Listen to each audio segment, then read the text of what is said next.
Okay, good evening.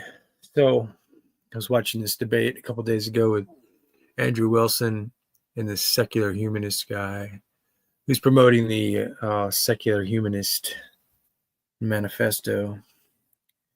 And there's a lot of interesting points in this debate, a lot of things to be hashed out here. So I'll put the link in the description there, and somebody can come in and join if you want, comment on this video. And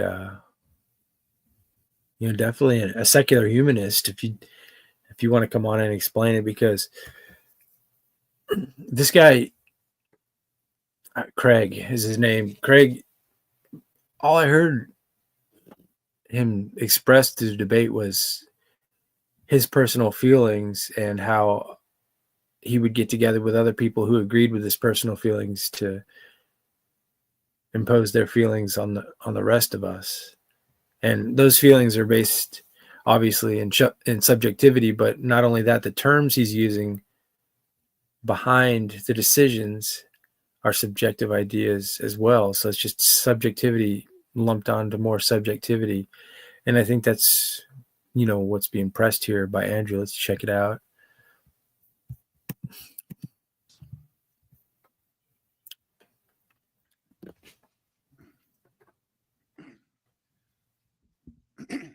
Hello. I thank Andrew for his presentation and reasons why Christianity is better for society, but I didn't notice either of those things. So I guess I'll just go to my presentation and explain why secular humanism is better for society. Maybe Andrew forgot what the debate was about. I'm not sure. Okay, so who am I? I'm Craig McNeil. I run the YouTube channel, FTFE, where I do debate the dumbest people on the planet, people that think the earth is flat and stuff like that. But today I'm here to debate why secular humanism is better for society than Christianity. Again, Andrew maybe missed the title of the debate there. Okay. Sorry, 1 second. Just delete my script, bear with me. All right, what is secular humanism? Secular humanism is a philosophical stance that values the capacity of individuals to act with autonomy and emphasizes critical thinking and evidence-based reasoning. It prioritizes human welfare over objective knowledge and objective knowledge over religious dogma or superstition.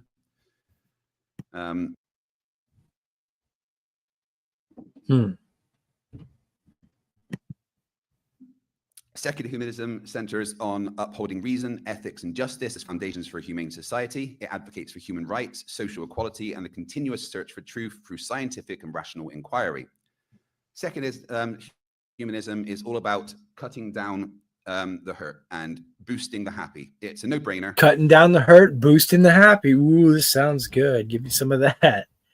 Sales pitch is sounding pretty nice, isn't it? Following reason, scientific fact.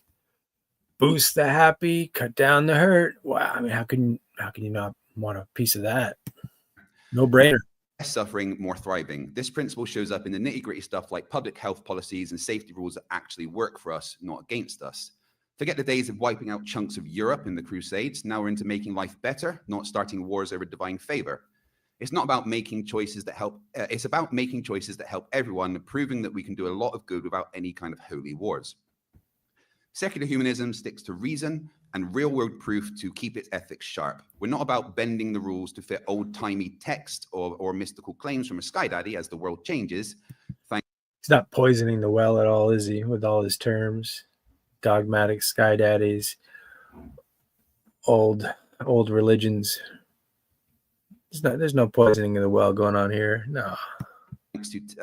Thanks to tech upgrades and new social twists, we update our moral code too. It's about evolving with the times, not getting stuck in scriptural mud.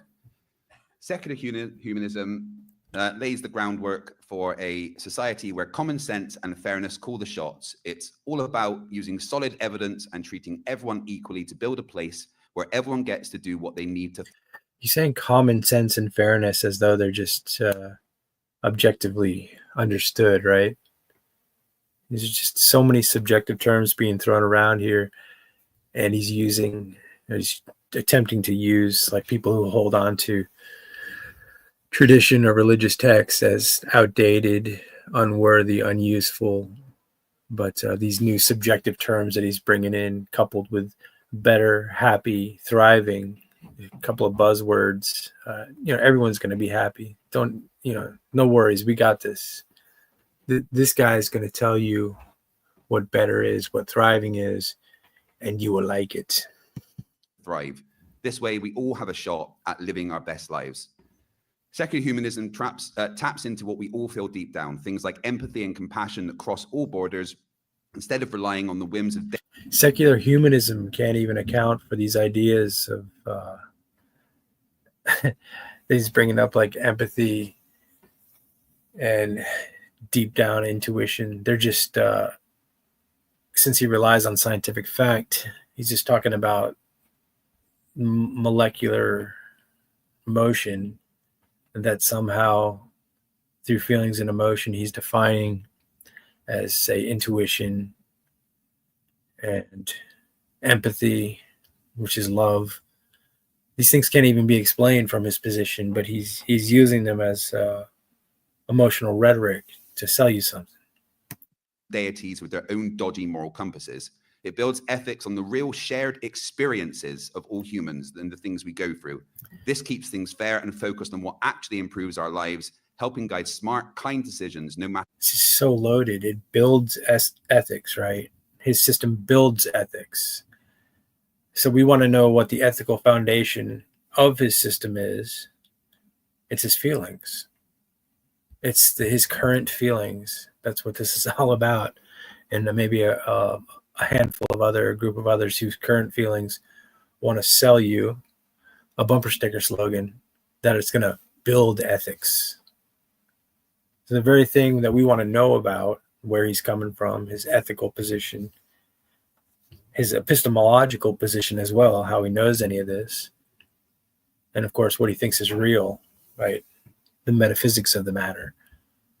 This guy and other secular humanists, they want to skip over those topics. They want to assume those topics and not be questioned. That's why it's great to have an Orthodox Christian on with these guys, because they'll either go after the foundation, they'll go after the assumptions and presuppositions, or they'll use their own system against them, which is what Andrew Wilson is going to do. He's going to take that route. It's a little bit more of a practical or pragmatic approach in a debate, because a lot of people don't understand it. When you focus on the presuppositions and assumptions, they don't really understand what's happening in the conversation. It stifles moving forward, but that would be the point of doing that. But this is another approach that Andrew Wilson uses, which is also very helpful.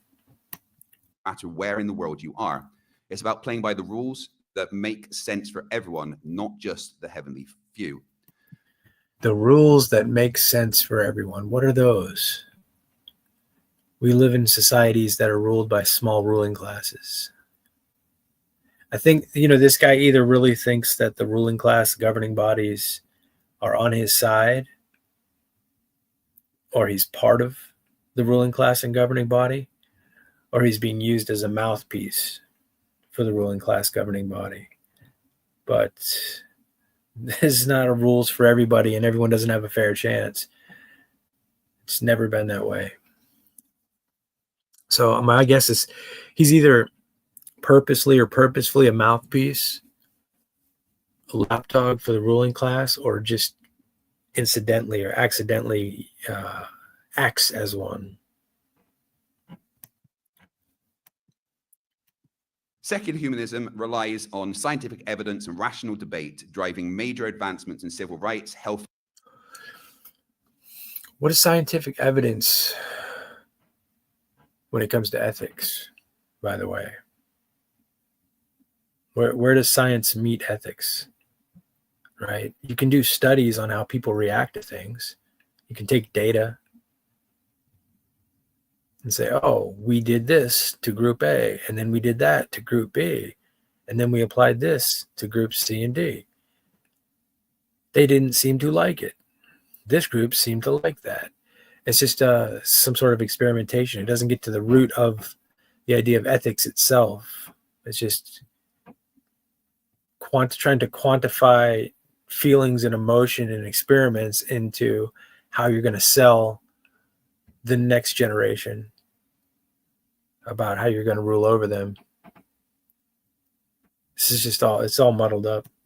Care and education. It champions facts over fiction, leading to real world solutions that improve lives.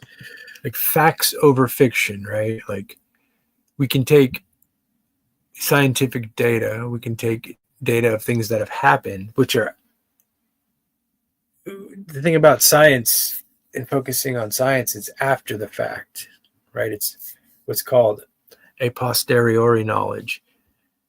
The theologians, many philosophers, but typically theologians, specifically I would say Orthodox Christians, focus on a priori knowledge before the fact. They want to know how you're getting to the conclusions you're getting to. What are you presupposing in order to get there? Because think about it, even science itself, which is again after the fact knowledge, it's experimental knowledge that you can utilize the data. But when you utilize data, you're putting in assumptions and preconceived notions in your own philosophy on what the data means, how you're going to go about using it, and so forth. And the scientific method itself assumes philosophies, identity over time, uniformity in nature, and induction, right? Induction is assuming that the future will act like the past. So science itself relies on philosophies. The scientists have faith in philosophies that science cannot explain in order to do the science itself. This is what the empiricist or the secular humanist, like this person, they want to avoid these conversations. They definitely want to stay away from those conversations because it exposes that the after the fact knowledge that they're relying on and trying to apply to you, to the public, and sell you, relies on philosophies that their worldview cannot account for. They just are. They say, oh, those things just are assumed. When you're talking to people that are trying to sell you something, and you get to points in the conversation where they say, oh, we just assumed that. We didn't really think about that. We just thought it was self-evident. And you say, well, no, it's not. I want you to explain it. I mean, I really want to know why you think it's self-evident, why it's okay to assume that. That's when they get tripped up, either because they haven't even thought of it themselves, or they know that's the weakness of their position. Christianity often lets ancient texts block modern scientific progress, from stifling stem cell research to opposing gender equality. It's held us back more often than not. Opposing gender equality. Yeah. Which, I mean, this has been a push for a long time, right? Like, genders are not going to be equal. They never have been. And in this whole new thing where gender is what you make of it, that's just showing you that these pushes, these political agendas are trying to blur what is simply true and false, that there's male and female. They've got it now. So basically you could go downtown in any metropolitan area and ask people what a woman is, and you're going to get half of the people who are either confused or unwilling to answer. I'm guessing a lot of it be, well, I'm really hoping it's not half people, but there's been a period of years recently where people are just like, oh, I can't answer that. I don't know what a woman is. It can be whatever you want it to be. Like, if you can get the public to not understand the basics of what a man and woman are, I mean, what can you not get them to believe, right? And that's part of the agenda, is just to go after any truth possible, even on a biological level. Like, there's obviously differences in men and women that are distinguished, that it doesn't matter what social construct you create, they're still there. But people are really confused. And unfortunately, it's the children, right? The children are being taught these things in school, and there are some bolder children who think it's nonsense too. And, you can get in trouble. And teachers who are teaching this stuff may also say, this is nonsense. I'm not going to teach this. And they can get fired for not going along with the agenda. So these are topics worth discussing. Clinging to outdated beliefs that don't match today's realities. Secular humanism adapts to new moral challenges and societal shifts, always looking to refine and improve ethical standards based on human needs and new information. Whereas Christianity is stuck in the past, often finding itself on the wrong side of history with rigid doctrines that clash with modern values of fairness and justice. Whether it's LGBTQ rights or women's rights, the inflexibility leads to exclusion and harm. Secular humanism embraces everyone, no matter their religion, gender, sexuality, or race. It's built on the idea that ethics and rights are universal, everyone's included, and everybody matters. Christianity. Ethics and rights are universal. That's what it's built on. It sounds good, doesn't it? But if you question the foundation of his philosophy, what's it going to come up with to bring in universals? Oh, that's just a term that I use because it sounds good when I was doing my opening speech. There's just really so many problems with this, which I'm probably talking too much already because, I'm picking up on it. But Andrew Wilson, he's not even going to take that route. He's just going to apply a more practical approach and use the tenets of what this guy is selling. He's going to create his own scenario based on this man's created laws, which is the secular humanist manifesto, and say, okay, I see your manifesto here, and here's what I'd like to do with it. And then he's going to apply something that sounds absurd, but it will be within the structure of Craig, the guy who's speaking. It'll be within the structure of his manifesto. So it's going to throw him off. Now, I don't know if he didn't expect or do research on Andrew Wilson prior to this, but he should have expected something like that if he knew anything about Andrew Wilson.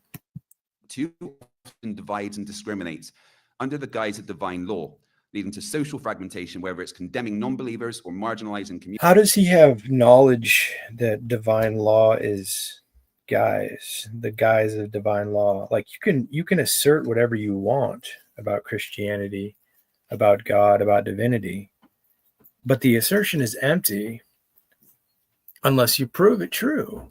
That's his standard. Craig's standard is we prove things true through science. He can't do that with all these assertions he's making. So he's getting by with so much. It's probably why I keep pausing. Well, it's more than probable. Communities, it's more about in-groups and out-groups than universal brotherhood. Now, I'm going to debunk some of Andrew's more outlandish claims about secular humanism, starting with his peculiar fixation on necrophilia. I don't know why he brings that up so often. Let's set the record straight. Secular humanism puts a premium on consent and continued consent, because there are two parts to consent, crucial elements that are obviously absent when one party is deceased. Unlike some ancient doctrines that might overlook such nuances, our ethical framework ensures respect for both the living and the dead, advocating for laws that uphold dignity for all. Moving on to intriguing cultural practices that Andrew likes to also bring up. Andrew tends to highlight a particular tribe with rituals that are less than conventional. Secular humanism doesn't give a free pass to every tradition out there. We critically assess their impact based on real harm, consent, and continued consent. We respect cultural diversity, but we stand firmly against practices that harm or exploit, especially under the guise of tradition. We believe in they stand against things that harm. They stand for abortion. They stand for children getting sex changes that are less than 10 years old, which means removing young boys' penises because they think they're a girl or their mom wants them to be a girl. So when they say they're against harm, realize the subjectivity of the term, because that means, well, we don't want the mother who's pregnant to have the harm of bringing a child in the world and all that'll entail. So we'll just remove and destroy the fetus.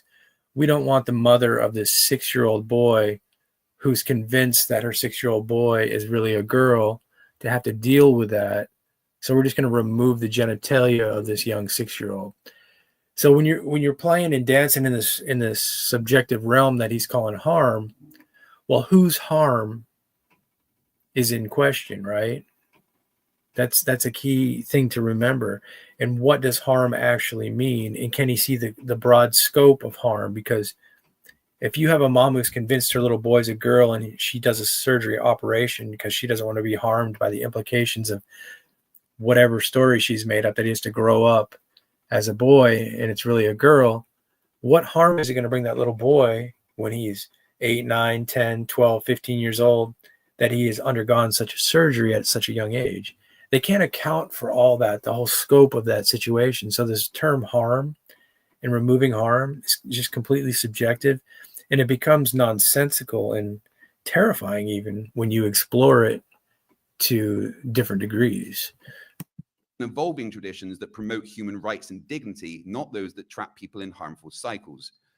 And about that favorite narrative of Andrew's, that secular humanism supposedly not things that trap people in harmful cycles. In fact, you can even use his language against him. That's kind of the beauty of secular humanism and the whole subjective ethical thrust, is you really can just show how whatever they're going to bring forth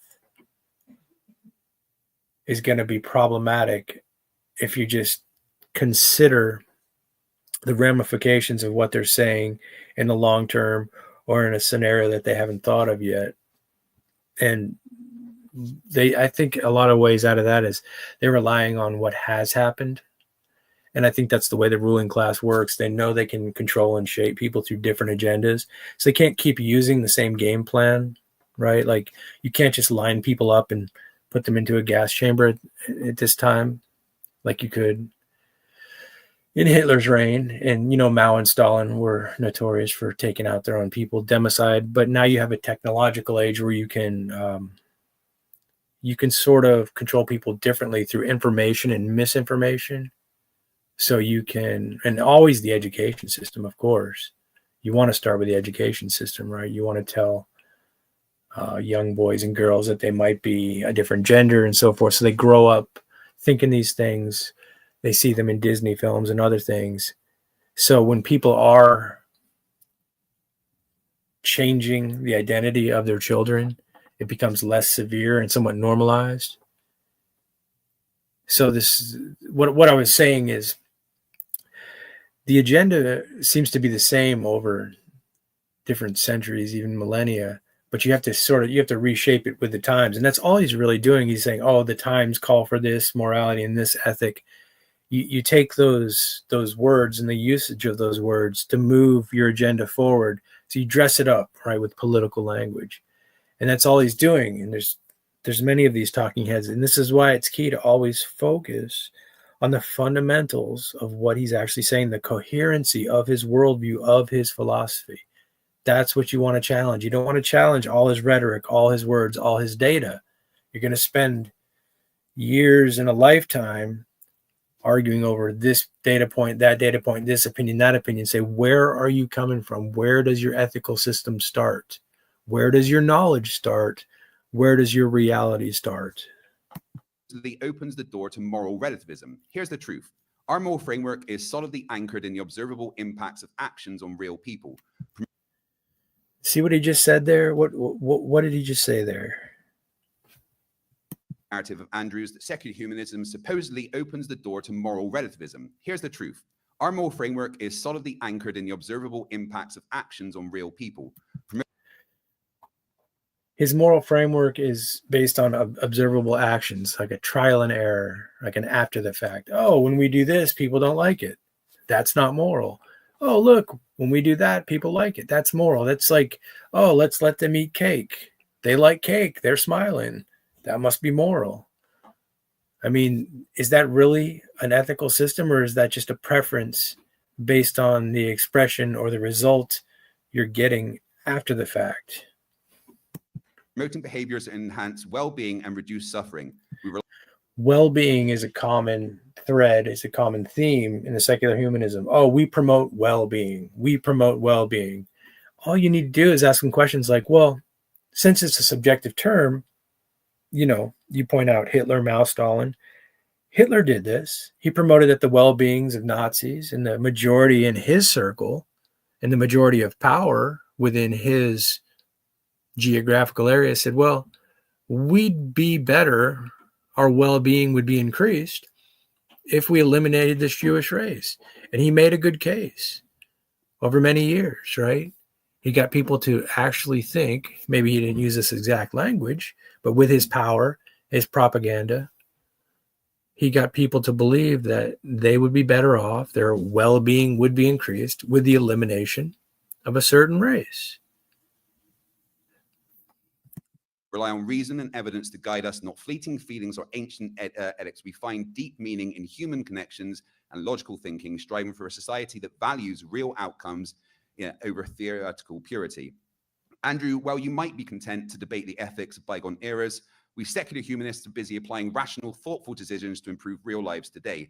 So while some are still praising the finer points of medieval texts, we're ensuring that everyone right here and right now gets a fair shot at a dignified life, underpinned by principles of consent and continued consent. No divine intervention needed, just a commitment to common sense and humanity. Now, the ethical failings of Christianity through both historical and modern lenses is an interesting thing. Historically, Christianity has found itself on the wrong side of morality, crusades, inquisitions, where violence was not only justified, but glorified as a divine mandate. So if he's making a case that violence is wrong, which sure, it sounds good, right? I mean, most everyone would agree with it. Violence is wrong. How does he know? How does he substantiate this? Oh, he said well-being and lack of suffering is his moral. Oh, cool. Yeah, so violence probably would get in the way of that. Oh, I see. But Craig, how do you substantiate that other than that's what you feel today? That's what you feel this week. That's what you've decided. It's arbitrary. His foundation will be revealed as arbitrary if you continue to question it at its core. That's the reason you want to do that. He's holding a subjective theory that he doesn't really know anything, that all the ethical positions he takes and the morals that he emphasizes are all subjective. They're all just preference. That's the importance of continually going there, because he can dress this up and make it sound as lavish as he wants to. But if there's nothing behind it, then he just has language. He just has political language that he's trying to sell you with absolutely no product behind it. Then there's the endorsement of slavery and colonialism, where scripture was twisted to justify the unjustifiable, oppressing millions under the guise of spiritual destiny.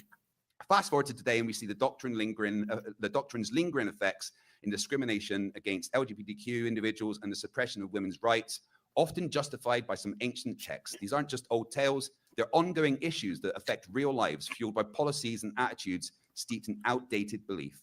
And divine command theory, well, God said it, so I believe it, and that settles it, really? Because basing your moral compass on what you think a deity commanded millennia ago is like letting your drunk uncle navigate your road trip. Both are dangerous and outdated. This approach has led to some pretty sketchy interpretation of what God's will looks like. Turns out it's super flexible if you want to justify just about anything. Well, in contrast, secular humanism doesn't just get its ethics from celestial whispers or sacred texts written before we figured out the Earth orbits the sun. We use reason, empathy, and evidence to form ethical frameworks that address real-world issues, not dictate dress codes and form before we figured out the Earth orbits the sun. We use reason, empathy, and evidence to form ethical frameworks that address real-world issues, not dictate dress codes. So they use data that they observed over time to reformulate a philosophy of what right and wrong is. And in doing that, they're already carrying and presupposing a philosophy of what right and wrong is, but that's what they can't justify. That's why you want to move to that. They're saying, oh, look, we have all this data and this history and all these bad things happen, and we want good things to happen. So we're using reason and data and observation. We're not using these outdated tactics. It still remains, the question still remains. What is the philosophy prior to all this data that you're using to come to these conclusions? Where is your philosophy starting? What are you presupposing? That's what they want to stay away from, because that's what they can't account for. Bedroom activities. So while Christianity clings to its ancient script, secular humanism is busy solving modern puzzles, moving forward, not backward, building a society based on equality and science, not superstition and suppression. It's time we left the biblical ethics in the past where they belong and focus on building a fairer world for everyone. Because let's face it, if your moral system has more plot holes than a bad soap opera, maybe it's time for a rewrite. Yeah, if your moral system has more plot holes than a soap opera, what if your moral system doesn't have anything? What if it's just your feelings? Is that worse than plot holes and soap operas? What if it's just this guy Craig's feelings? Would you want to say, you know what? Let me drop everything I know about reality and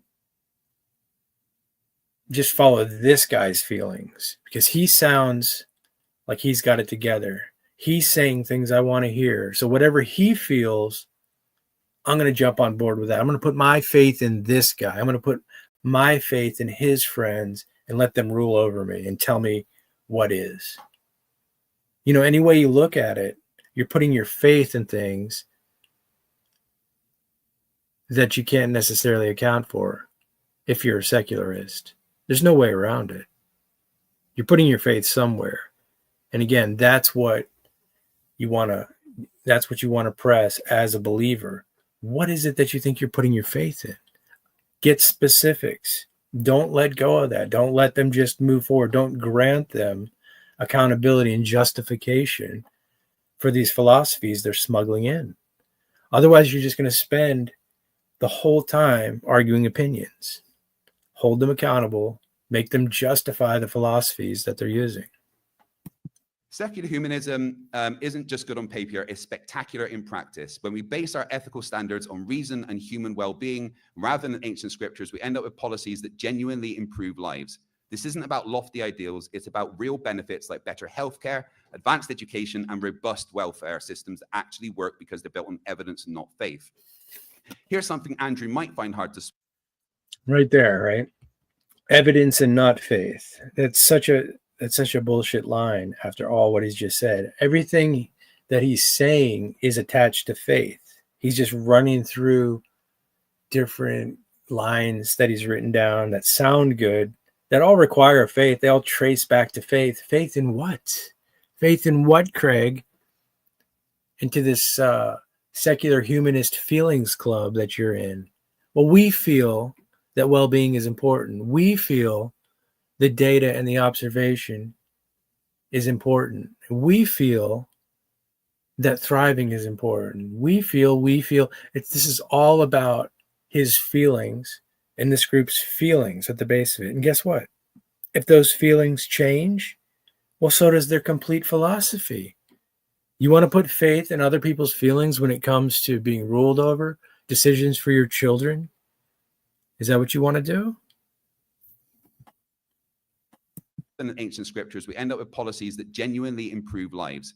This isn't about lofty ideals, it's about real benefits like better healthcare, advanced education, and robust welfare systems that actually work because they're built on evidence and not faith. Here's something Andrew might find hard to swallow. The happiest countries in the world are overwhelmingly secular. Look at global happiness indices. Nations that embrace secular governance aren't just a little happier, they're leading the charts. These countries have higher standards of living, more inclusive laws, and you guessed it, they're pushing the envelope in science and technology while respecting individual freedoms. Why does this matter? Because in secular societies, health and welfare are not afterthoughts, they're priorities. We see significantly better public health outcomes when policies are shaped by science, not superstition. Lower rates of poverty, higher life expectancy, and greater social equality. These aren't coincidences, they're the results of choosing humanism over dogmatism. So Andrew and his followers might yearn for the... Yeah, humanism is still in the category of dogma, right? Like at the core of everyone's worldview, you have faith-based beliefs. So if you are a secular humanist, you're still a dogmatist. You just have faith in secular humanism. Now, what that entails, well, that's what we want to know. That's what we want to question. We want to challenge the coherency of that, right? He's not escaping dogmatism. He's trying to tell you who he is. Why is he lying? Does he know he's lying? Does it matter? the good old days of divine rule, the rest of us are enjoying the fruits of society that values all its members and bases its decisions on logic and love, not fear and control. In the modern world, secular humanism isn't Love just and a logic. better moral choice, it's the blueprint for a thriving, progressive society. Let's remember what's at stake. We're not just debating ideologies, we're discussing the blueprint for future. Secular humanism offers us a path forward that no. Oh, it offers a path forward. Well, that sums it up for me. I didn't know where this was going, but if it offers a path forward, well, goodness gracious, that's the ticket. I mean, could he use more dressed up rhetoric in what has he been going on for 5 minutes? I got to stop interrupting him because I don't know. It's hard to listen to this. It's so easy to stop and point out how this is just heavy rhetoric. I'm pushing through, guys. I'm pushing through. And no pressure, Peter, but you could come in here and help me one of these days because Peter W. knows a lot about this subject. And you know what? If you do come in, Peter, you can pop out whenever you want. I know sometimes you said you don't like popping in because you feel like you have to stay longer than you want to. No worries. Chris, you can come in. Broker, I mean, I don't know what you're going to do, broker. You pop in sometimes and you don't talk. So I don't know if that's going to work. But anyway, I'm trying to start to do this, but every now and then it might be nice to have someone else chime in here. And again, let me say this to you guys. If you want to come in and you just want to pop out, do that. I would rather have you on here for 5 or 10 minutes than not at all. And I won't be bothered if you're like, I'm just going to pop out. All right. So just let me say that. I appreciate you guys. No longer serves us in, that shackles us from ancient texts and divine decrees that no longer serve us in the modern interconnected world. We have a chance to build a fairer world, one where policies are not dictated by religious bias, but crafted from compassion and ethical evidence. A world where every individual is valued, where their rights are protected, not because a deity says so, but because our common humanity demands it. Let's choose a future where our children are taught to think critically, to respect science, and to care deeply about the welfare of others. Let's embrace secular humanism, not just because it offers better ethics, but because it leads to a better lives, happier and healthier and more harmonious. So Andrew, I challenge you to look beyond the dogmas of the past and join us in shaping a more rational, just and humane world. The future doesn't belong to ancient texts or celestial overseers. It belongs to all of us here today, ready to make a difference with every decision we make, grounded in reason and empathy. And James, thank you for bringing me here for my first ever in-person debate. And thank you, Andrew, for being my opponent. No problem at all. I would say this, for your first ever debate in person, don't do it with Andrew Wilson. That's a big mistake. That's a big mistake, dude.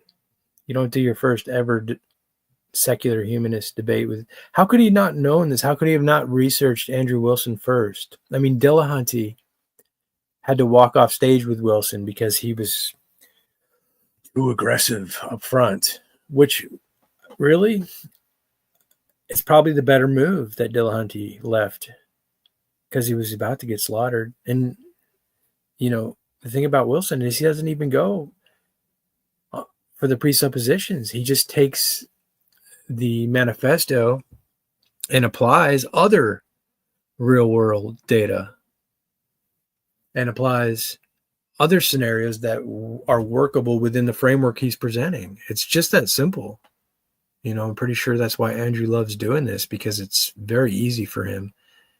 I think it just takes a certain demeanor to get up on stage and hold yourself together in the way that he does, But it is really easy to do this in theory. Like, obviously it's easier to do if I'm here, like, pausing the video and pointing stuff out and I'm in the comfort of my own place versus with a live audience. I don't know if I could handle that pressure. That's why props to Andrew Wilson for having the skin to do that, right? It's probably not easy to do in person, but this guy Craig, his philosophy is very, very easily broken down, as we'll see. Thank you very much.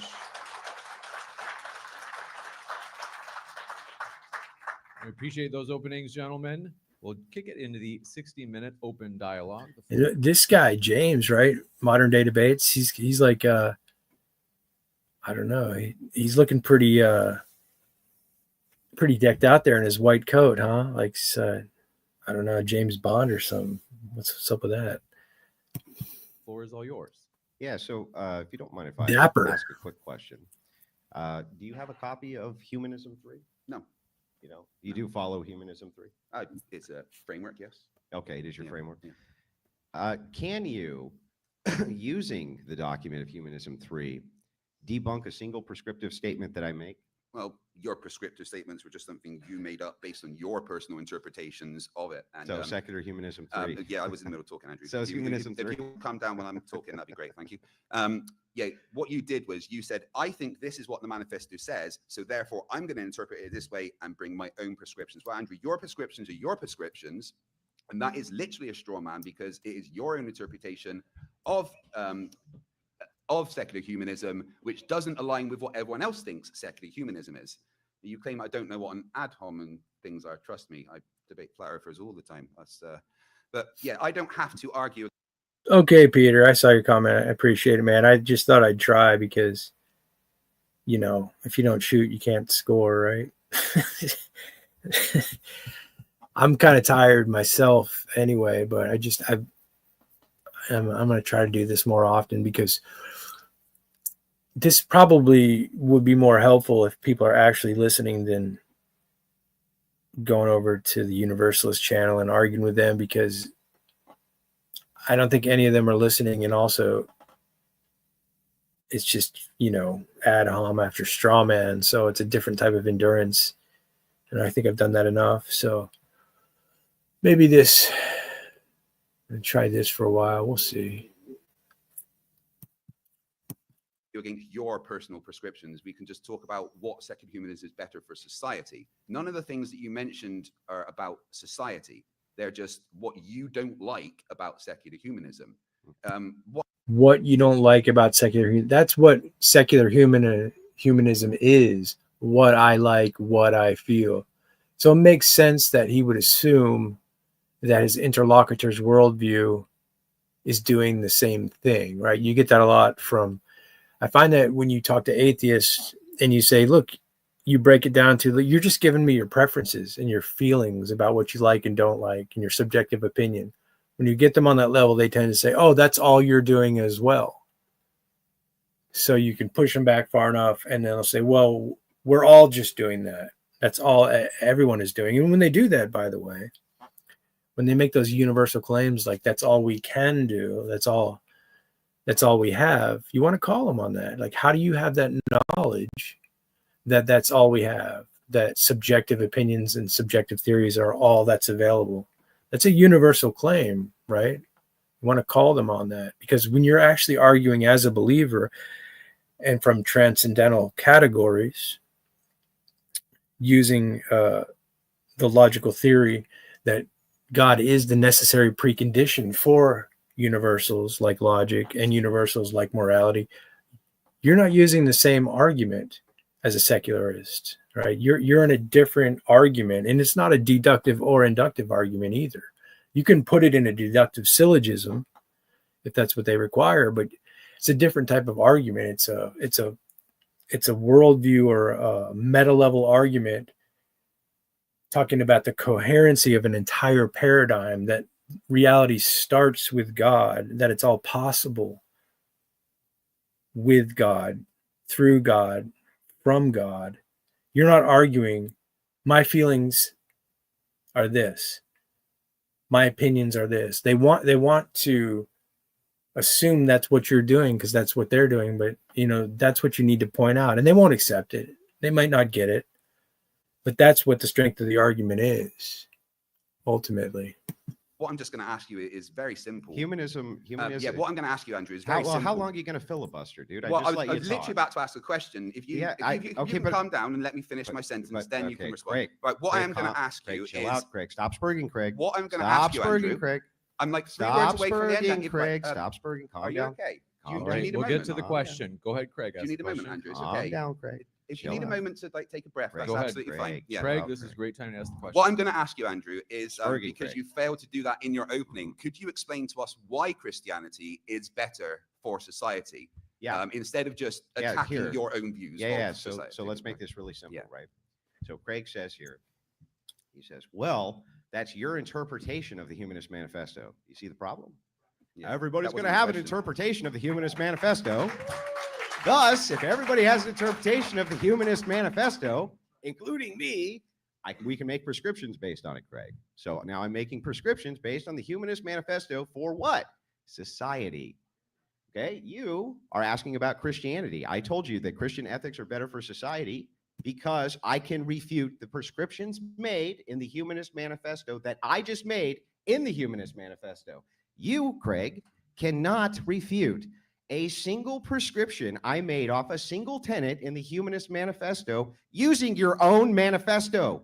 Do you understand that? Yes, Andrew, I completely understand So that. doesn't that have an society entailment, So, a societal entailment, Craig?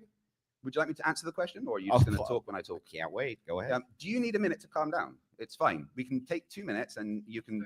It's fine. Yeah, get to the yeah, answer, okay. please. Yeah. So again, what you haven't done is explain why Christianity is better. You just said, I think it's better because I don't like secular humanism. That's not explaining why Christianity, what ethics, what morals about Christianity make it better for society. What you've done is simply attack secular humanism. You haven't given me a single reason why Christianity specifically is better. What you've said is Christianity is better because I don't like these things about secular humanism, and I want you to tell me why these things about secular humanism is bad. But Andrew, you aren't here to attack secular humanism. You're here to defend Christianity. So you failed to do it in your intro. So can you just give me a single reason specifically without attacking secular humanism? Because that's what flat earthers do. You're acting like a flat earther. So flat earthers attack the globe instead of saying why flat earth is better. So instead of attacking secular humanism, could you give me a reason why Christianity is the thing that is better for society? Tell me what ethics, what morals. Yeah, because when I make prescriptions based on a Humanist Manifesto, I can debunk those prescriptions using Christian ethics. You can't debunk those prescriptions using the Humanist Manifesto. Well, go on then. Debunk That's them. why it's Yeah, he's coming. The Christian perspective is coming from, again, an objective logical proof, a transcendental theory of God existing, being the necessary preconditions of reality, of universals, where the manifesto is coming from a position of, this is what I think, this is what I feel. So, whereas Craig wants it to be a battle of feelings, Andrew's saying, look, I can use your manifesto and implement my feelings and show how it's contradictory to what you think it is. And also my ethical system doesn't start with my feelings. So he's pointing those things out in his own way. it's better. Okay, here, I'll show you. Let's give you an example. If we can go through these, we can get through Well, it. that'd be wonderful, yeah, because what I would like to hear is reasons why Christianity is better, not Yeah, reasons I why you dislike secular humanism. you- This let- isn't about feelings, Let's this is about do reasons. let's do this perhaps so that we're not talking past each other. Are you willing to steel man my argument here? Can you steel man it? Well, That's a great point right there for anybody who's having these discussions on a daily basis. Before you keep going back and forth like they have been, say, you know what? Let's just steel man each other. Tell me what my argument is from your perspective. You can really gain a lot from doing that. You go to your interlocutor and say, before we continue, tell me exactly what you think I'm arguing. I mean, I've argued with Ace over 100 times. If I was to ask him what my argument is, there's no telling what he would say, right? Like you guys who have been listening to us going back and forth, I'm 99% certain it would be a straw man if I asked him to tell me what I'm saying. But if he was to ask me what he's saying, I've been closely listening to him. That's how I build my arguments against him. I listen to him closely. When you have an honest interlocutor, that's what they do. They want to know the other man's position so they can break down the actual position. Now, when you have someone who just wants to promote their position by any means necessary, they're willing to build straw man. They don't really care about what your position is. They just want to try different techniques and tactics in order to build and promote their position. So again, ask your interlocutor to steel man your position, and you'll notice some changes in the way you have discussions.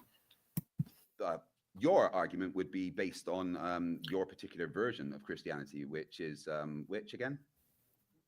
Can you steel man my argument, Craig? Which argument?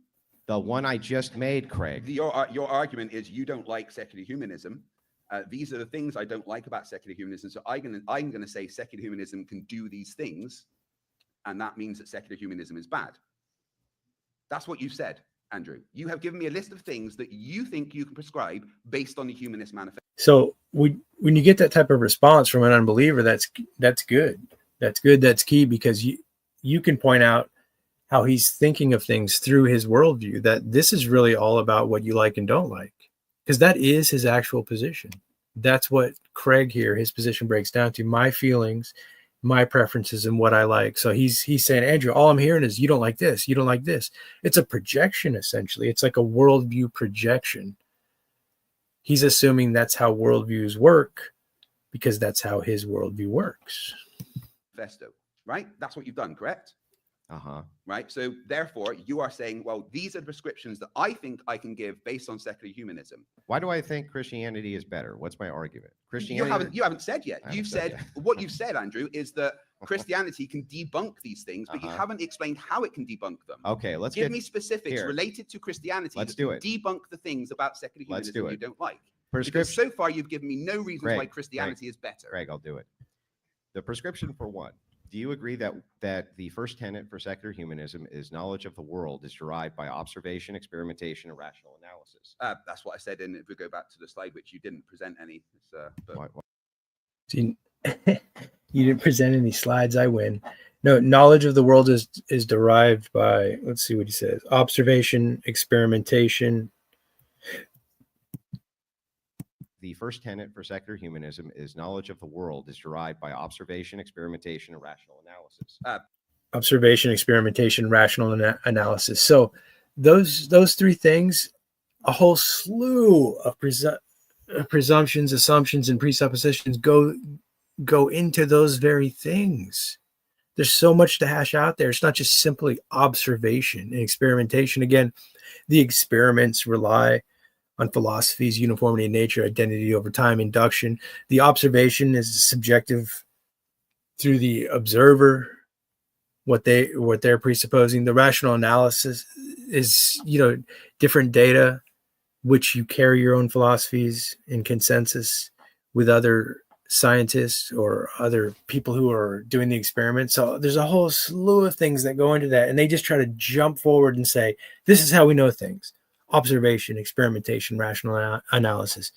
So that's a huge point right there. Like, you could spend the rest of the debate just arguing about that. And, honestly, that's typically what I tend to do, because I'm not going to just grant those things and move forward. It doesn't make for a good debate if it's not entertaining.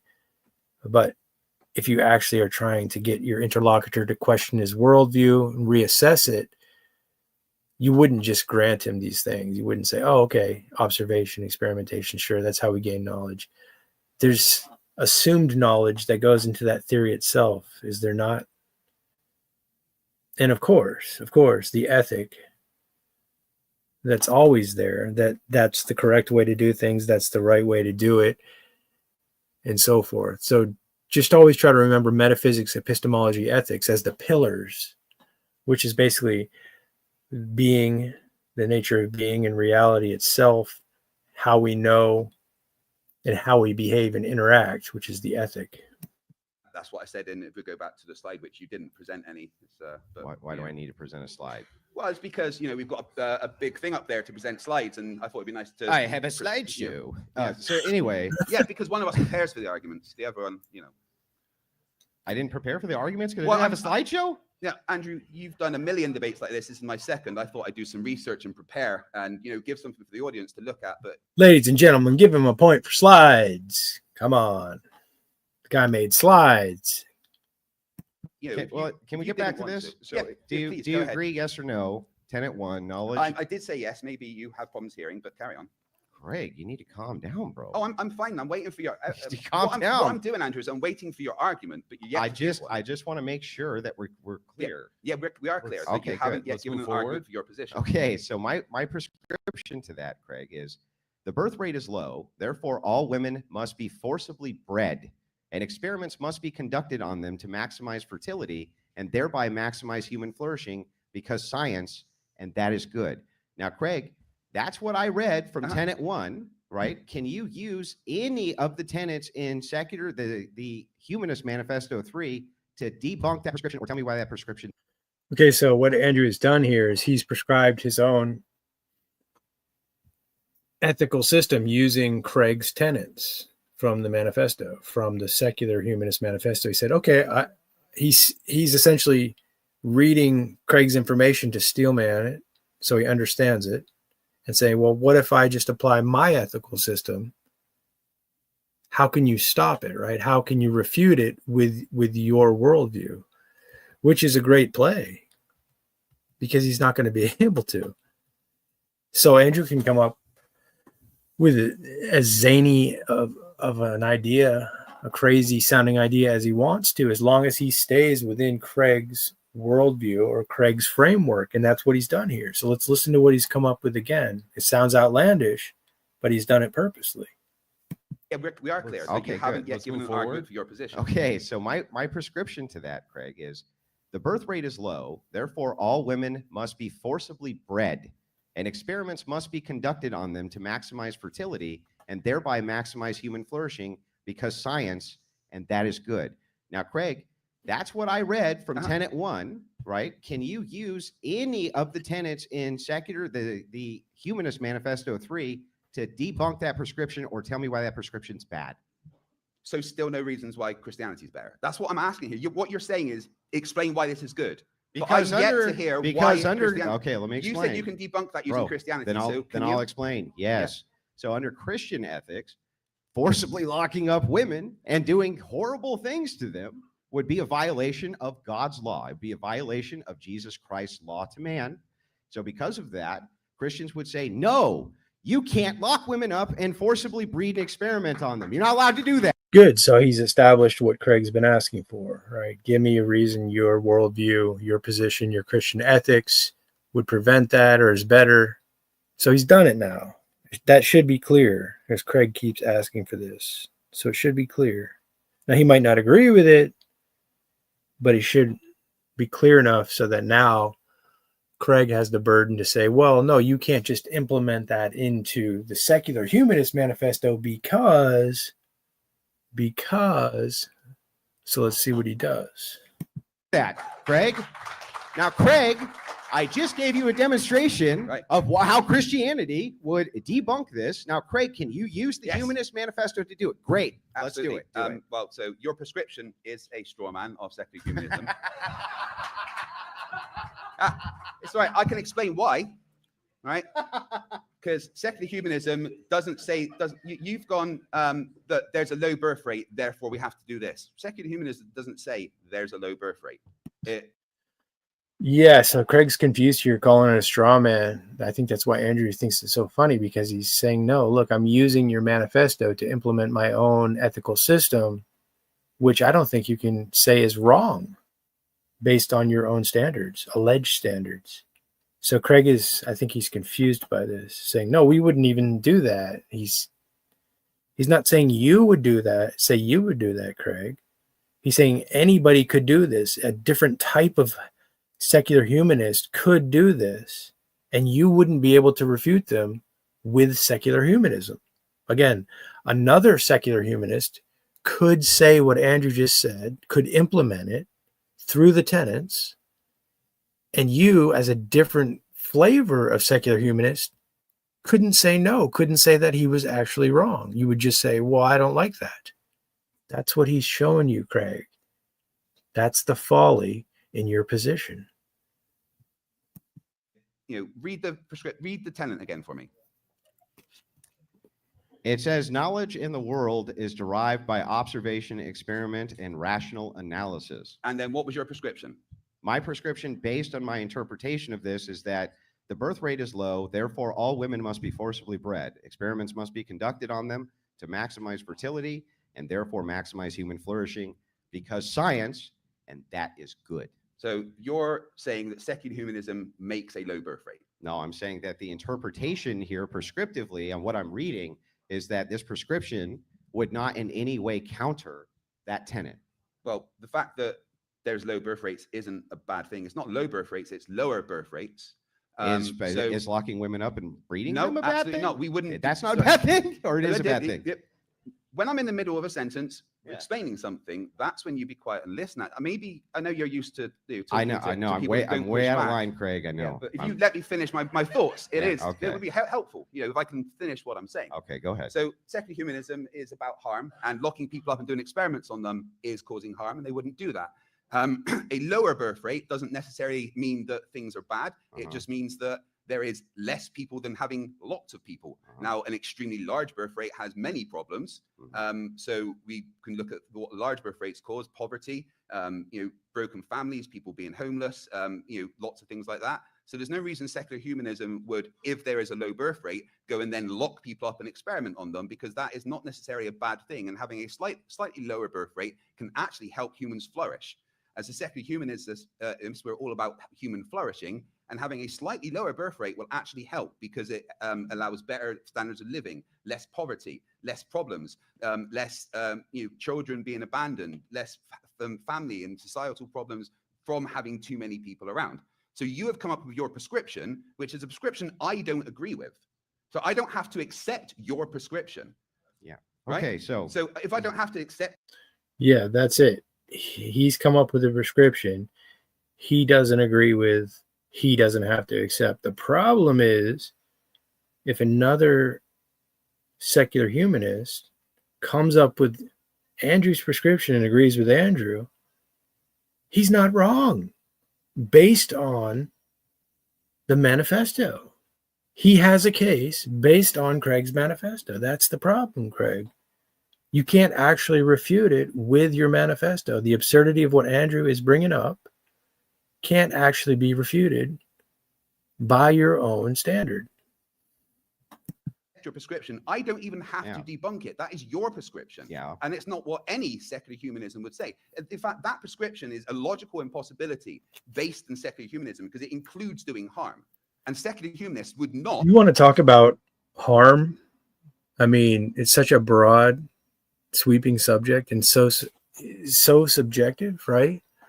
Like, really, life, living, just living, it can be argued so many things in just existing in the human condition are harmful, that under secular humanism you could make an insane case that everyone needs to be locked up because of the harm they could potentially do to each other. There's really no end to the examples you can come up with when you use a term like, oh, we work against harm, we work toward well-being.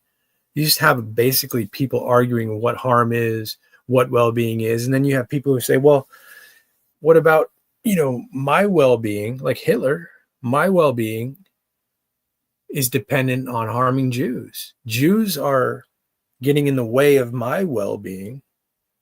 So I need to harm them or eliminate them in order to increase my well-being, right? It's just on and on and on. That's why he's pointing out that the secular manifesto itself has no true ethical foundation undergirding it, and no true knowledge or claim to knowledge, which is the epistemic criteria behind it. This is what he's pointing out. He's not using this specific terms, but this is what he's doing. And Craig has no way out of this. So, all the remainder of this conversation is just going to be those basic concepts being back and forth. And when Andrew gets comfortable, as he's become comfortable already, and you can tell that Craig is flustered, he can just sort of navigate this as he wishes, because he knows he has them. He came into the debate knowing he had them. And that's what good debaters do. They go over the position of their interlocutor before the debate. They know exactly where they're coming from. They steel man their interlocutor's position and say, if I throw this at him, there's no way for him to answer it. And they just stay there and they dance around that. You know, and that's, you have different styles and different ways people do that, but that's essentially what Andrew is doing here. Not do something that includes harm. So Andrew, whether you realize it or not, and whether your audience realizes it or not, that prescription that you have come from, your interpretation, is a straw man of secular humanism. A prescription's a straw man? Your prescription is, because your prescription is based on interpretation that no secular humanism would come to the conclusion of. It is a... How does he have that knowledge that no secular humanist would come to the prescription that Andrew is using? The universal negative, right? I mean, you could get into that. He wouldn't have knowledge of that. He couldn't have knowledge of that from his worldview, but he's flustered. He doesn't know what to do with Andrew, so he's just going to keep talking and scrambling. A logical impossibility that secular humanists would lock people up and do experiments on them. It's an impossibility that secular humanists would lock people up and do experiments on them. Wow, is that right? He doesn't think Mao and Stalin would fall in the category of secular humanists just because they had a different flavor of how they did their bidding. One called it communism, one called it socialism. These are still going to fall under the tenets of secularism. You know, you can change the term, but the undergirding philosophy is the same. They do it initially under the guise of well-being and the greater good and so forth. It's all the same thing. You can change the terms, you can add a different flavor. And that's what Craig is missing ultimately, that yes, this is what humans would do to each other when they have no grounded moral and ethical foundation and no true system that's objective. It's just whatever they make up, the flavor of the day, the flavor of the year.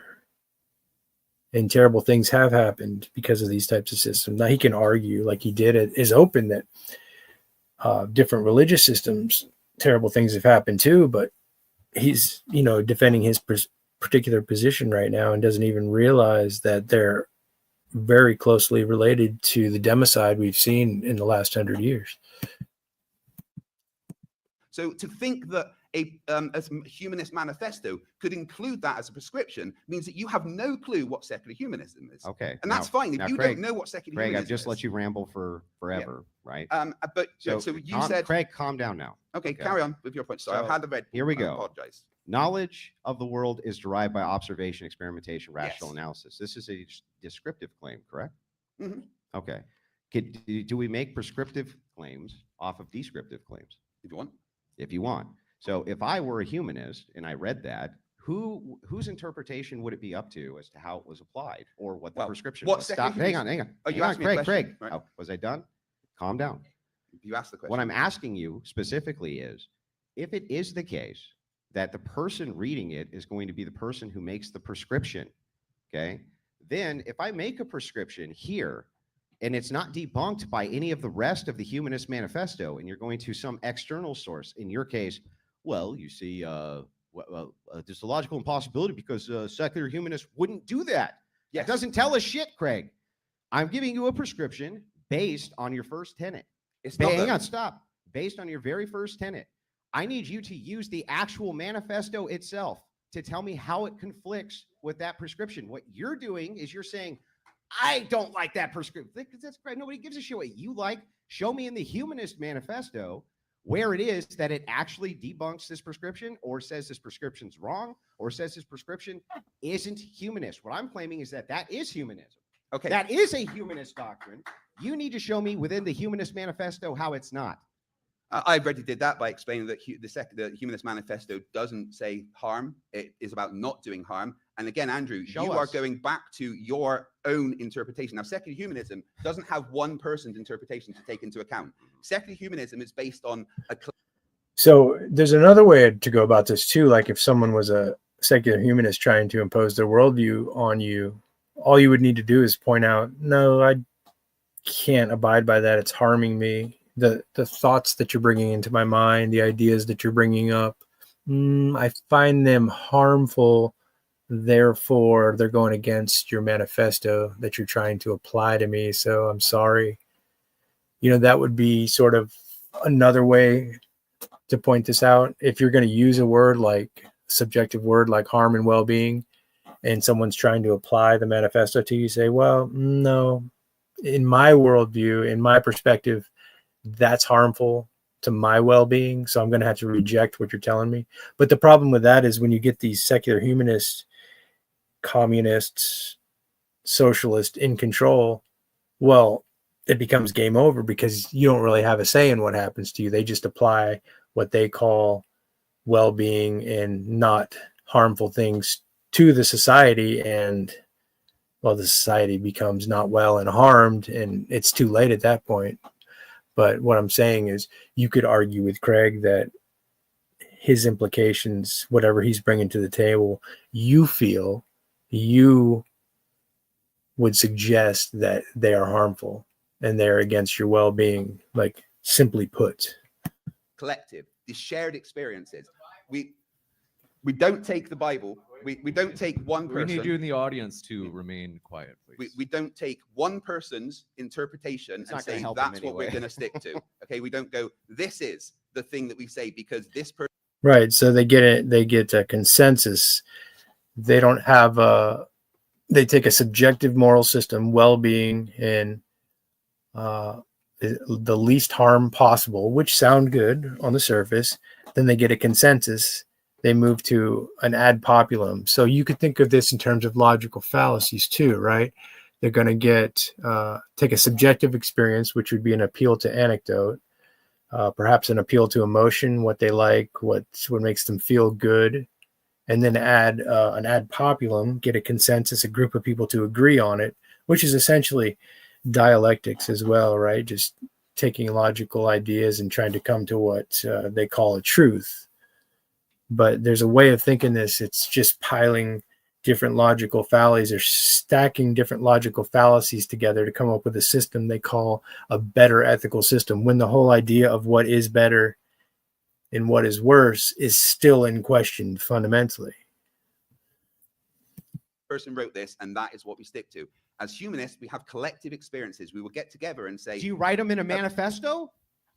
yes, because that's a group of collective experiences. No kidding. You have collective experiences and you Yeah, put them and- in a and manifesto. So what we would I'm do, looking at do you is want me to just answer the collective question, or are you going to manifesto. jump in and let How not long let are me? you going to take to answer the Well, question? I let you talk Craig? for a while to Yeah, give the but Craig, question, you so can't let me answer. filibuster the Are debate. you afraid of me answering the question, I Andrew? just want you to actually I'm trying use to, the Andrew, if you're manifesto. afraid of me answering, Gentlemen, Yeah, Andrew's in complete control here. He knows exactly what's happening.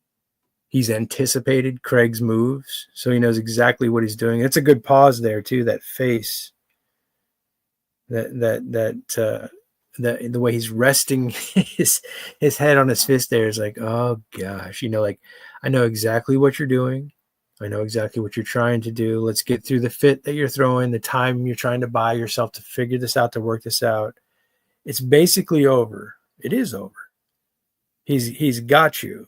He's saying through your manifesto, you can't stop, you can't debunk, you can't claim that my prescription, or this prescription being another secular humanist prescription, would be valid based on your own alleged standards in the manifesto. So whether Craig realizes this or not, I'm not quite sure, but there is no way out. There's no way out for him. all question, right, just say so. gentlemen. Just let me use pull the you apart. manifesto. If you're Craig. afraid of me answering the Gentlemen, question, then gentlemen, that's hold fine. on 1 second. Let me pull you apart just to reset here. Andrew, can you ask your question one more Yeah, time? it's really simple. Okay. Yes, I agree. You guys all have collective experiences and you put them in a thing called the Humanist Manifesto, which you just agreed to. Using this Humanist Manifesto of your collective experiences, I gave a prescription. Can you also use that Human Manifesto to debunk that prescription? Tell me why that prescription's wrong using the manifesto itself. I think you can't. I think you can't do it, Craig, because it doesn't tell you shit. It doesn't tell you anything. Once So again, to go ahead, show me in the manifesto itself where that prescription conflicts with humanism because I'm saying it's a greater form of humanism than your humanism. Are you done? Yes, go ahead. Okay, now take a deep breath and let me talk, okay? Right. Good boy. There we go. Calm. Right. Once again, the Human Manifesto says no harm. It's about not doing harm. It's about human flourishing. Okay. I'm not going to use the exact words because interpretations are a thing. But as secular humanists, So his answer is no harm in human flourishing. Andrew either already has pointed out or would or will point out that, well, in my opinion, in my preference, what I'm saying, what I'm prescribing brings the greater amount of good or greater amount of well-being and a less amount of harm overall over time. That's all he really has to do. He say, I know you don't agree with it, and I know you think that locking women up and making them, procreate in this crazy way I've prescribed is harmful. But in my opinion, in this bigger picture I'm seeing as a secular humanist, I see less harm and more well-being over time. That's all Andrew really has to do there. And then again, Craig isn't going to be able to do anything with that. It's now he's just because really, but think about this. Like, again, anything that Craig brings forward as not doing harm and promoting well-being, it can be argued because it's subjective. No matter what Craig comes up with, you can say, well, I just see that as harmful, and you can make a case for it. So it's just never-ending circles, which we would call vicious circularity, which comes from not having a coherent foundation. we would get together and say, how do we deal with this thing? It's not a particular prescription of things that you have to do. It is a ethical framework. You would take the framework and you would say, how do we deal with this problem? You would get together as a society and using our shared experiences, empathy towards each other, the want to do less harm. How do we deal with this issue? Secular humanists do not do harm. That is the idea of secular humanism, to not do harm, to flourish. So I'm going to use the principles. I don't have to use the specific. Secular humanists do not do harm, they flourish. So they have to outlaw bodybuilding, I guess, weight training. I mean, that's all about breaking down skeletal muscle, right? Increasing lactic acid and rebuilding. In order to do that, you have to harm the human body. There's just no way around that. And that's an interesting analogy, because when you think about it, like things in life that are hard, that entail suffering, that entail breakdown into rebuilding, they all seem to be harmful. They all create different forms of harm and suffering, which, if properly utilized, can be built into something stronger. So you could attack secular humanism on that level too.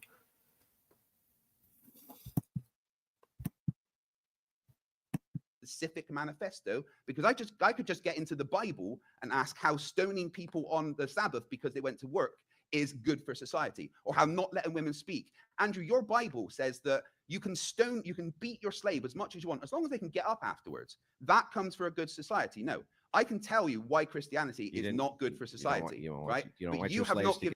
What is secular humanism going to do with cancer treatments, right? Like radiation and chemotherapy. These are non-discriminatory sort of practices that just destroy human cells in hopes that it's going to destroy the cancer cells before it kills the person. Very destructive therapies. They say, oh, well, we cured the cancer because we destroyed it at the cost of creating all sorts of other health issues, if not killing the person who's paying exorbitant amounts of money to do the therapy. What about the different harms of all the medications, all the acidic medicines that just treat symptoms and never get to the source or the root cause of the underlying issue? All the harm, aka side effects, which are just really the effects of the drug that are doing all sorts of harm in the human body under the, I would call it, the guise of well-being. In fact, saying, oh, well, it makes you feel better in this way. It increases your mood. It increases your happiness, which seem to increase your well-being. But when we look at the side effects, it's breaking down all sorts of things, right? Like your liver enzymes are being compromised, your skin's breaking out, your kidneys are being strained, your body's drying out. All these side effects, like all these things would be needed to take into consideration. The whole pharmaceutical and medical industry on secular humanism, if it is what Craig said it is, would essentially need to be outlawed, which that's an interesting take on it, right? Like his position, it could be argued that the whole pharmaceutical industry is anti-secular humanist, interestingly enough. Give me any reasons to do it. What I'm not going to do is engage with your personal interpretations of secular humanism, because personal interpretations don't matter. Collective decisions as a society is what matter. So Personal interpretations don't matter. Collective interpretations matter. What does he think collective interpretations are? They're an assortment of personal interpretations. So he's just said, well, I'm going with the ad populum. I'm going with the popular vote. I'm not considering you as an individual, but I'm going to consider this group, which is just a collection of individuals. So he's scrambling now, right? He probably doesn't even know what he's saying.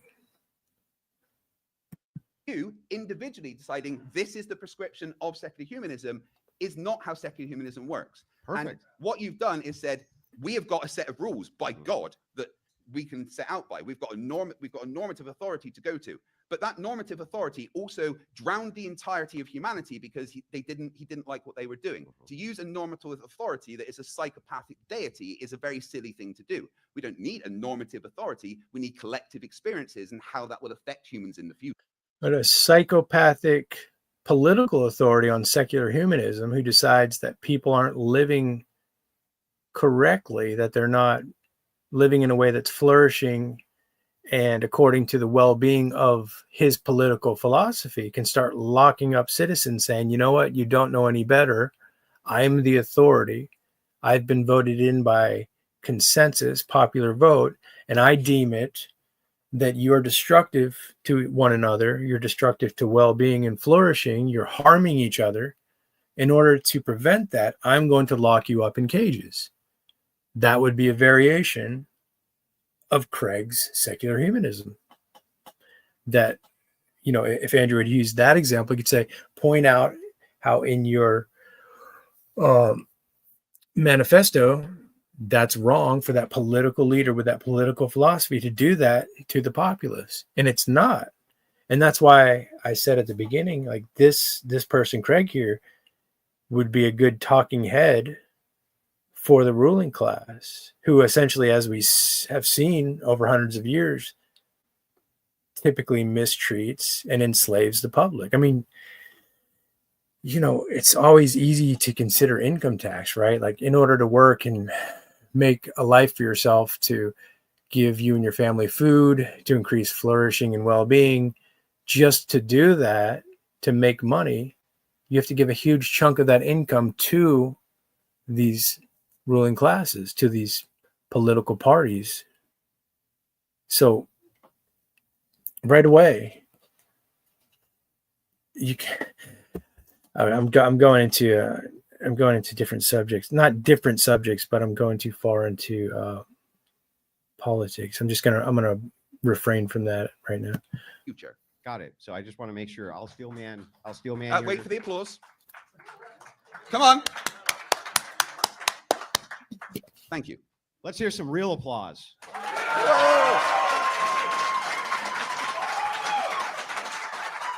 All right, guys, come on. All right. Mike- Yeah, so Andrew's going to steelman his position now, I guess, but seems like he probably should have done this earlier, but it's still good to do this. Come on, return louder. To, all right. We'll return Come on. to the debate. Hey. We'll return to the debate. Go ahead, Andrew. Never All an right. L. I just wanted to move back to this very quickly. I just want to make sure that I steel man your position in the best faith I possibly can. You failed so far. Okay, that's what I'm trying again. So let's say You're very trying, yes. when you say it's the collective experience of us that matters, Yes. and the interpretation of this framework. It's the collective experiences Yeah. and how that relates to the framework. Okay. In the collective experience of these people utilizing this framework, they would be able to utilize this framework to debunk that prescription, correct? I just did. You utilize collective experience to debunk my prescription. Yeah, collective experience of people being locked up and kidnapped and experimented on being a shit thing to do. The collective experiences would say that humanity wouldn't do that, because the collective experience of humanity knows that that is a bad thing. Yeah, that's a bad move by Craig. He's calling him out. He's assuming that he has a collective behind him and it's a one-on-one debate, right? He's assuming that Andrew's position wouldn't have a collective and that his does. To do that causes harm and doesn't help people. There is no way that secular humanism would lock people up and experiment on them, because that causes harm. Secular humanism does not cause harm. We would not find a solution to something that includes purposely causing people harm. So you are coming up with this prescription. If you thought people were harming themselves, reducing well-being, causing suffering, you could lock them up, Craig. If you were convinced, and you in a group of your friends, that you imagine that these people were going to harm themselves, you do not understand. You could lock them up and make them suffer in the name of you making them suffer less. He should be able to see this, but he can't. What secular humanism is. I do understand. You seem to think that secular humanism is anything. When I ask a question, please don't take 2 minutes, right? Just give a quick answer. If you struggle to, if you watch shorts, should I play like a video of like Subway Surfers as I talk at the same time? Is that going to help? So anyway, back to this. The reason is because we can't get anywhere. If you filibuster on a single answer forever and ever and ever. Again, if you've got a short attention span, Andrew, that's not my problem. So the point is that if it is the case that it's just due to collective experience, using this as just a framework, what's to stop the collective experience from making prescriptions just like mine, based on whatever their collective experiences are? It's a logical impossibility. Stop. You asked me the question. Well, can I finish asking it? Okay. So anyway. He's saying that Andrew has a short attention span, but he can't even get through his questions. Interesting.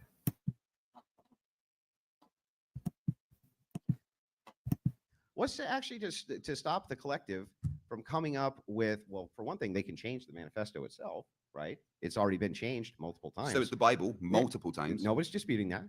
But what I'm saying is that inside of this, if you have a collection of people who say, for instance, to, I don't know, lock up all children, right? Prescriptively, that's what humanists decide is going to help the most when it comes to knowledge of the world being derived by observation, experimentation, and rational analysis.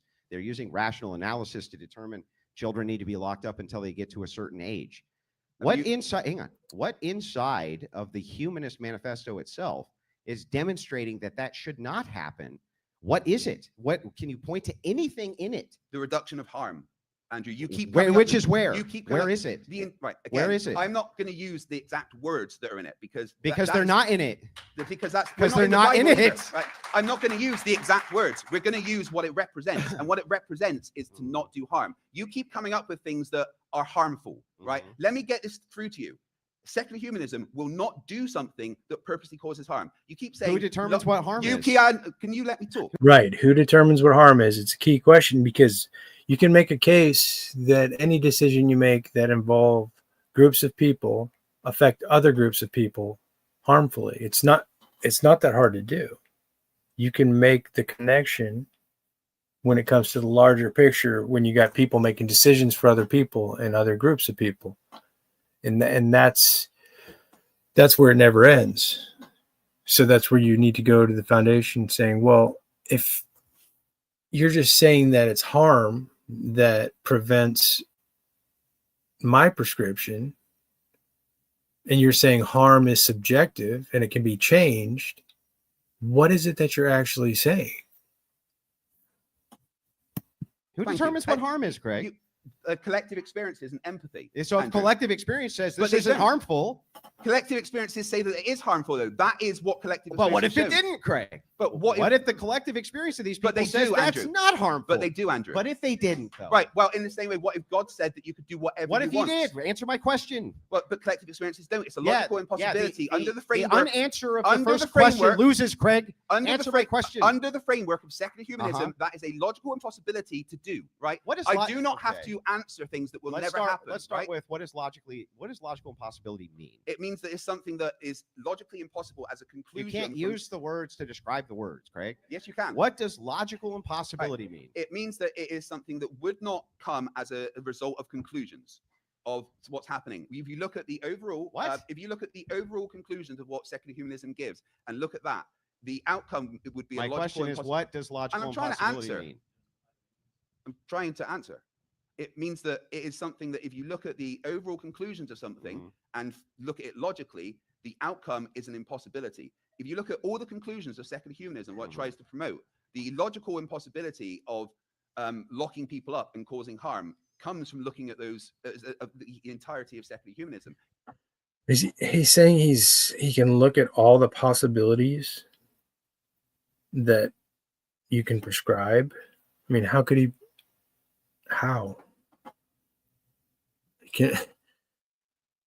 I think he's just making this up off the cuff. I mean, I know what he's trying to say, but he can't account for all the possibilities and all the outcomes over time. He's just assuming like a limited data set of what he may have for data.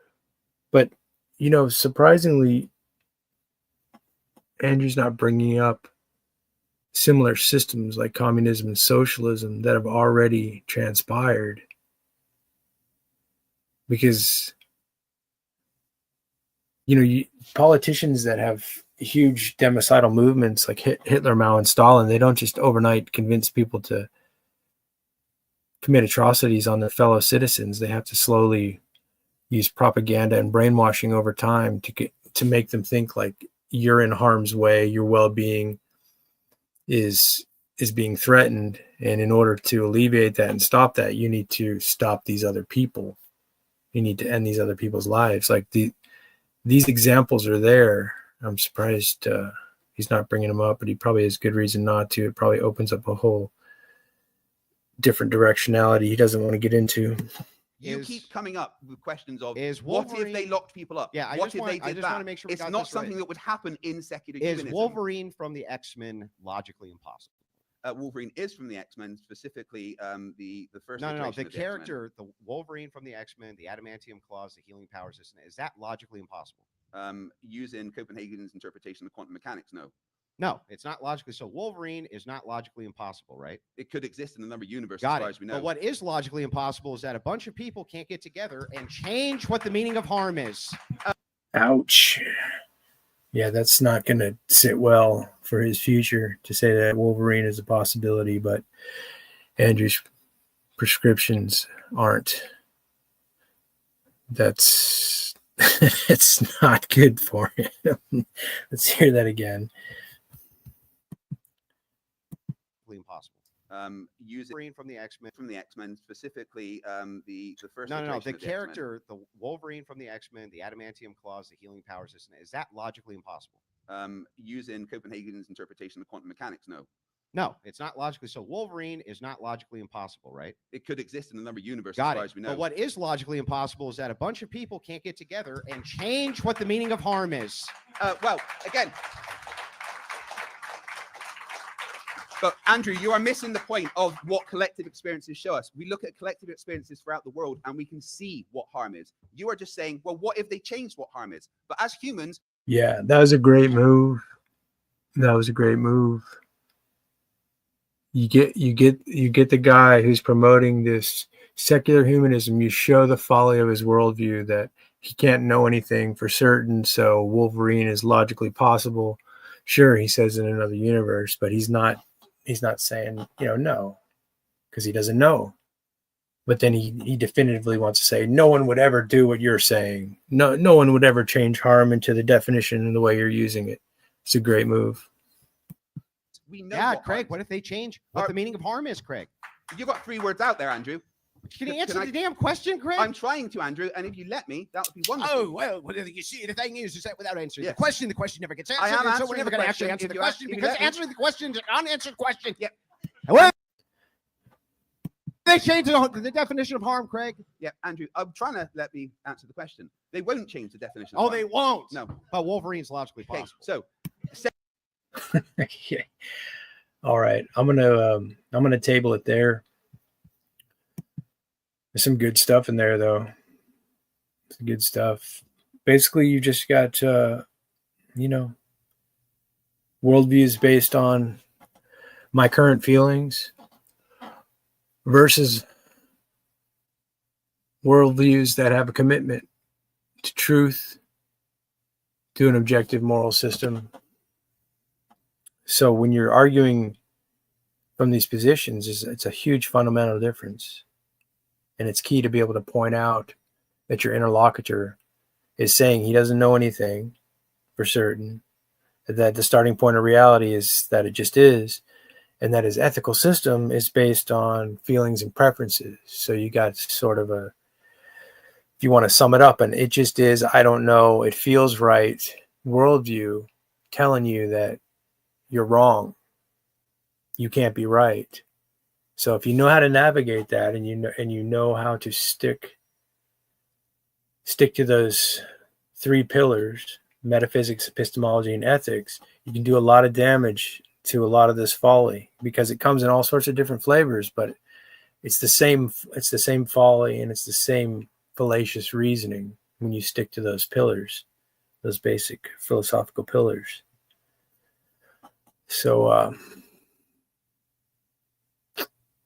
yeah, that was a great little debate. I mean, there's more to it, but I'm getting a little tired here. I'll put on some music, and if anyone comes in for a discussion, I'll let you guys talk a little bit, but I'm pretty talked out myself. But thanks for participating, Peter and Eric, Sherry. I saw Chris was in there earlier. I was trying to focus on the debate, but it looked like maybe he was going back and forth with you guys a little bit. He's an interesting character, Chris, but he does seem to pay a lot of attention to a lot of what's going on around here. At least on this channel, he does. He seems to listen to a lot of it. So it'd be interesting to see what he has to say in the future. But I'll put on some music here for a little while, and so I'm just going to stay up a little later, even though I'm talked out, and maybe someone will want to come on and talk, have a conversation. So we'll see. Thanks, guys. God bless.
How you doing, brother?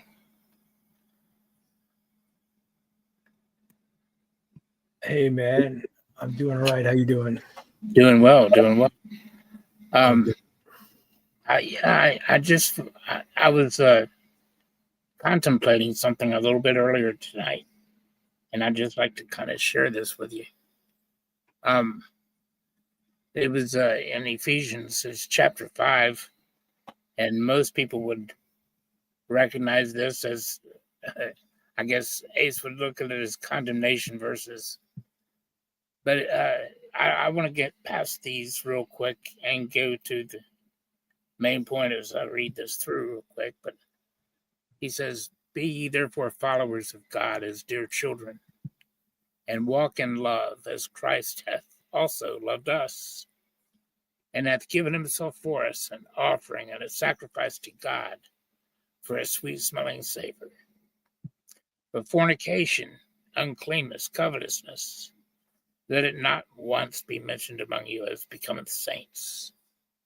Neither filthiness, nor foolish talking, nor jesting, which are not convenient, but rather giving of thanks. For this ye know, that no whoremonger, nor unclean person, nor covetous man who is an idolater, hath any inheritance in the kingdom of Christ and of God. Let no man deceive you with vain words, for because of these things cometh the wrath of God upon the children of disobedience. Be ye not therefore partakers with them. For ye were sometimes darkness, but now are ye light in the Lord. Walk as children of light. For the fruit of the Spirit is in all goodness and righteousness and truth, proving what is acceptable unto the Lord. And have no fellowship with them of the unfruitful works of darkness, but rather reprove them. For it's a shame even to speak of those things which are done of them in secret. But all things that are reproved are made manifest by the light. For whatsoever doth make manifest is light. Wherefore he saith, Awake, thou that sleepest, and arise. Pardon me, just a second. I lost my place. Okay. See then that you walk circumspectly, not as fools, but as wise, redeeming the time, because the days are evil. And I want to come right back to this in just a second. Redeeming the time, because the days are evil. Wherefore, be ye not unwise, but understanding what the will of the Lord is. And be not drunk with wine, but wherein is excess, but be filled with the Spirit, speaking to yourselves in psalms and hymns and spiritual songs, singing and making melody in your hearts to the Lord, giving thanks always for all things unto God and the Father in the name of the Lord Jesus Christ, submitting yourselves one to another in the fear of the Lord. And I wanted to bring us back to all of this. It talks about the works of the flesh and how they just drag us down. And they bring God's wrath on the people that commit such things. And then he tells us not to walk as fools, but to walk circumspectly, redeeming the time, because the days are evil. And that's it, guys. We got to recall, understand. You see, the Jews were condemned in Jesus' day because they didn't recognize the time that they were born into. I think God wants us all to recognize the time that we are born into and how rare truth is in these days. And that we have to avoid all these worldly things. But even more than that, let's not walk like fools, but let's redeem the time. And let me tell you what I mean by this. You know, I've normally got a pretty good attitude and a pretty thick skin, and I can take a lot. But still, I run across times where I think to myself, I've had a bad day, you know, or it's been a trying day. And I let things, you know, I have at times let things get to me. And I see this happening to other people too. But when I think about it, guys, I am a man that lives on borrowed time. I am a man that's thankful for every day that I wake up. I have to redeem the time. I don't have time to have a bad day. I think it's a perfect waste of time to have a bad day. And I have a lot of people that would mark me as an enemy, but there's not a person out there I hate. I know I bump heads with a lot of people, but everybody I bump heads with, I truly love. And I'm truly trying to bring them to something better. And I'm truly trying to bear with them and not be a fool myself. But at the same time, we have to realize that the scripture tells us that there's going to be people that bring another gospel. And we can't count these people as brethren because they're not. And we have to make a division. And that's just what the Lord tells us to do. So while I don't hate anybody, there are some people that I want to speak very bold to and just say, I don't consider you my brethren. But this certainly doesn't mean I don't love them, because I do. That's why I keep coming back, because I do. So I just wanted to say, I think we're all tempted to have bad days at times and let things get to us, but we can't afford that, guys. We don't have time to waste our time on fleshly, getting down in the flesh and letting these things bother us. We have to rise above this. And if we do this for God and we do this for the people that we love, then we're keeping our eyes in the right place. So I just wanted to commend everybody that stands and fights continually and making a good stand. I love you guys so much. I really do. I just wanted to share that, JG. Amen, brother. Yeah, thank you. Hope to see you back here again soon. Amen. Amen. Thanks for You have sharing. That's a good verse. Yes, sir. You have a wonderful evening. God bless everybody here. You too. Take care. God bless you.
you.